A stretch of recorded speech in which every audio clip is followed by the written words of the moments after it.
I'm pretty sure every gamer has a favorite game console, whether it being good, bad, or downright painful. It holds a memory to our minds as the console that we gladly plug in and play any day. But then there are factors that just straight up embarrass you to own that certain console.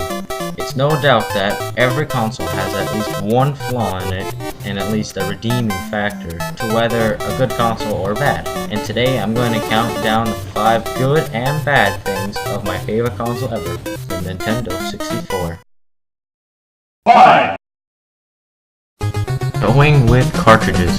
The 90s were blurred with consoles who tried to revolutionize the market with this new thing called CD. Many consoles tried and failed until the PS1 got it right. But by the time the N64 came out, you were left scratching heads wondering why. Another downer is that most cartridges cost a lot of money, so much so that GoldenEye cost about $100. That's insane.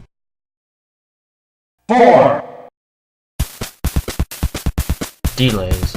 According to some old E3 announcements, the N64 was announced in August of '92. The console came out in September of '96. Yeah, it took a while, didn't it?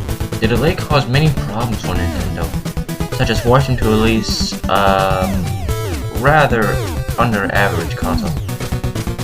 It also gave time for Sega bad example, gave Sony to get their PlayStation off the ground and get ahead. And when the N64 launched, it only had 2 games out of the gate. 3. Nintendo 64 DD. Many of you don't know what this is. I'll tell you. You know that little expansion deck under the console? Yeah, there was a thing for that, but only in Japan. Apparently this add-on was to use cassettes instead of discs. It would also allow more memory for expansion. Best example would be Zelda 64. Long story short, it's Ocarina of Time, just bigger. Anyway, the disc drive was delayed so much, it never got released in the US, and only 13 games came out for it. Which is too bad because there was a huge lineup of games that never got released. 2. Weak use of application. It is no doubt that Mario is the icon of the video game industry, single-handedly revived the market. With a character that big, you think Nintendo would use him a lot more so he could become a threat to the competition, right? So let's count how many Mario games there are.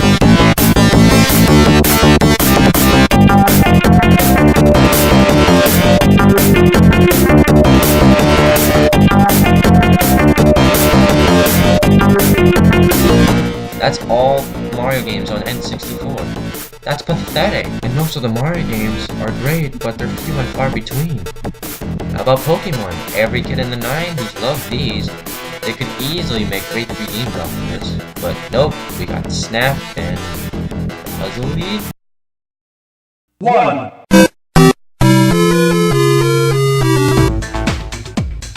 Memory. I hate the memory storage for the N64. Another reason why Nintendo should have gone CD, because games were getting bigger, better, and complex, and memory is essential. Otherwise, they'll end up cutting down content, aka Killer Instinct Gold. Just look at this. 121 pages to save a 1 Mario Kart Ghost, and a normal pack takes about 123. With this, I end up getting all of these extra memory packs and constantly switching between them just to save one game. It's ridiculous. Anyway, those are the 5 reasons I hate Nintendo 64. But what about the positives? There's a lot of them. 5. Lightning fast load times may not seem like much, and as I mentioned before, it wasn't up to date, but I gladly take no load times over any early generation CD console any day.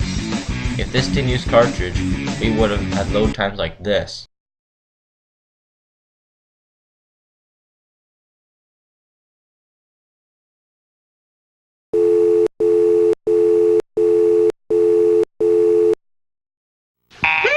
What is it? The line's busy. Oh, busy. Now you're disconnected. Excuse it, please. Give me back my nickel. Here's 5.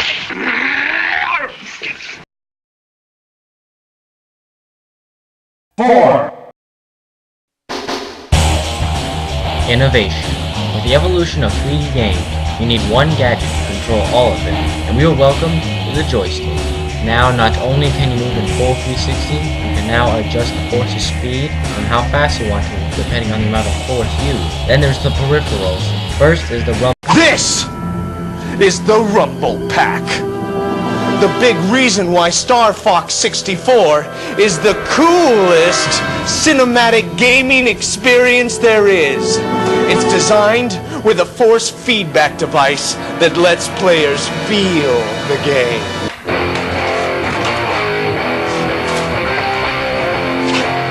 The Rumble Pack lets you feel different degrees of vibration, like when you turbo boost or you shoot a bomb. The Rumble Pack feeds back a slight turbulent vibration. Boom! I actually felt it. I told you. And when you get hit by enemy fire, you feel even more of a vibration. Cool! What's even cooler is when you crash your vehicle, that's when you really feel the vibration. This is incredible! Then there's the transfer pack, which connects some Game Boy titles with some N64 titles, most notable be Pokemon Stadium. In fact, the controller was so revolutionary that all the other consoles copied Nintendo's idea.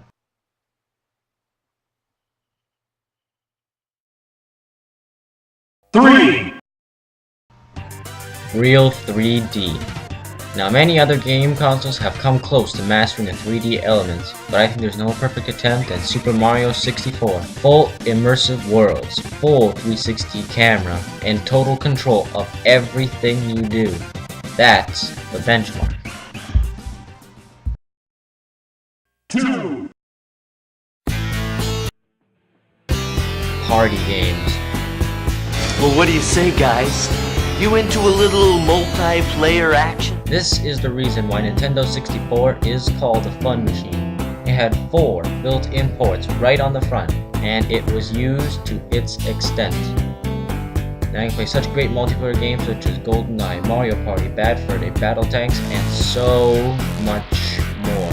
That's just the tip of the iceberg. And even the terrible Nintendo 64 games at least had a 4 button.